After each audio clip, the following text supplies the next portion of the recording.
ഒരു വിദേശ പൗരൻ, ഒരു കഷ്ണം അടിവസ്ത്രം, ഇന്റർപോൾ ഇടപെട്ട അന്വേഷണം. കേൾക്കുമ്പോൾ ഒരു സിനിമ പോലെ തോന്നുമെങ്കിലും മുൻ മന്ത്രി ആന്റണി രാജുവിനെ വർഷങ്ങളോളം വേട്ടയാടിയ ഒരു യഥാർത്ഥ സംഭവമാണിത്. കഥ തുടങ്ങുന്നത് 1990 ഏപ്രിൽ 4-നാണ്. തിരുവനന്തപുരം വിമാനത്താവളത്തിൽ ആൻഡ്രൂ സാൽവദോർ സർവലിയ എന്ന ഓസ്ട്രേലിയൻ പൗരൻ പിടിയിലാകുന്നു.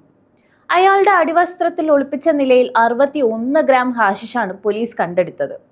ഈ കേസിൽ കോടതിയിൽ ഹാജരാക്കിയ ഏറ്റവും പ്രധാനപ്പെട്ട തൊണ്ടി മുതൽ ആ അടിവസ്ത്രമായിരുന്നു.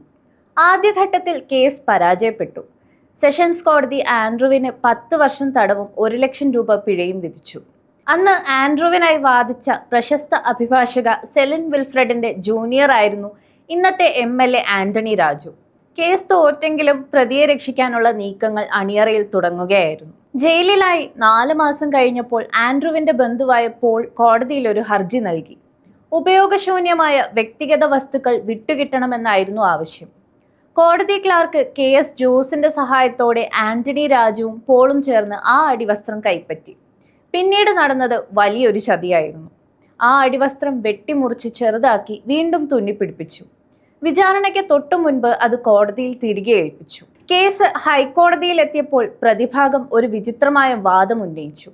ഈ അടിവസ്ത്രം പ്രതിയുടേതല്ല, കാരണം ഇത് അയാൾക്ക് പാകമാകില്ല. കോടതി നിർദ്ദേശപ്രകാരം ആൻഡ്രൂ അത് ധരിക്കാൻ ശ്രമിച്ചു. വെട്ടിച്ചെറുതാക്കിയ വസ്ത്രം അയാൾക്ക് പാകമാകില്ല. പ്രധാന തെളിവ് വ്യാജമാണെന്ന് വിശ്വസിച്ച കോടതി ആൻഡ്രൂവിനെ വെറുതെ വിട്ടു. അയാൾ ഉടൻ തന്നെ രാജ്യം വിടുകയും ചെയ്തു. കേസ് അവസാനിച്ചു എന്ന് എല്ലാവരും കരുതി. എന്നാൽ വർഷങ്ങൾക്ക് ശേഷം ഓസ്ട്രേലിയയിൽ വെച്ച് ആൻഡ്രൂ മറ്റൊരു കൊലക്കേസിൽപ്പെട്ടു. ജയിലിൽ വെച്ച് തന്റെ സഹതടവുകാരനോട് കേരളത്തിൽ താൻ രക്ഷപ്പെട്ട ബുദ്ധിപരമായ കഥ അയാൾ വീരവാദം മുഴക്കി. ഇത് കേട്ട് സഹതടവുകാരൻ വിവരം ജയിൽ അധികൃതരെ അറിയിച്ചു. ഇന്റർപോൾ വഴി ഈ വിവരം CBIയിലേക്കും അവിടെ നിന്ന് കേരള പോലീസിലേക്കും എത്തി. തൊണ്ടി മുതൽ കൃത്രിമം നടന്നുവെന്ന് ഉറപ്പായതോടെ 2006-ൽ കേസെടുത്തു. അന്നത്തെ IG TP സെൻകുമാറിന്റെ നേതൃത്വത്തിലായിരുന്നു അന്വേഷണം. കോടതി ക്ലാർക്ക് 1-ാം പ്രതിയായും ആന്റണി രാജു 2-ാം പ്രതിയായും കുറ്റപത്രം സമർപ്പിക്കപ്പെട്ടു. രാഷ്ട്രീയമായി ഏറെ വിവാദങ്ങൾക്കും ഈ കേസ് വഴിവെച്ചു.